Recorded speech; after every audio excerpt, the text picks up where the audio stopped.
बुद्ध जयंती निमित्त आरबी दयावान बहुउद्देशीय सामाजिक संस्थेमार्फत सोलापूरमधील बेघर लोकांना फळे आणि पाण्याची बाटली वाटप करण्यात आली। विश्वाला शांततेचा संदेश देणारे विश्ववंदनीय तथागत गौतम बुद्ध यांच्या 2565व्या जयंतीनिमित्त त्रिवार अभिवादन करून आणि सर्व भारतीयांना बुद्ध पौर्णिमेच्या हार्दिक शुभेच्छा देऊन सोलापूरमधील 7 रस्ता रंगभवन, जिल्हा परिषद, साजिद अली दर्गा, आंबेडकर चौक, बस स्टँड, रेल्वे स्टेशन या ठिकाणी बेवारस, बेघर आणि वयोवृद्ध लोकांना फळे आणि पाण्याची बाटली वाटप करण्यात आल्या।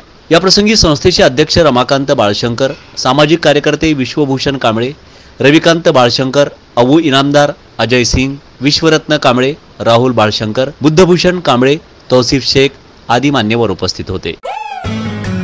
ताज्या घडामोडींचा आढावा जाणून घेण्यासाठी आजच जनदर्पण न्यूज चॅनलला सबस्क्राइब करा, लाईक करा, फॉरवर्ड करा आणि सर्वात महत्त्वाचं म्हणजे सबस्क्राइब केल्यानंतर बेल या चिन्हाचं बटन दाबायला विसरू नका।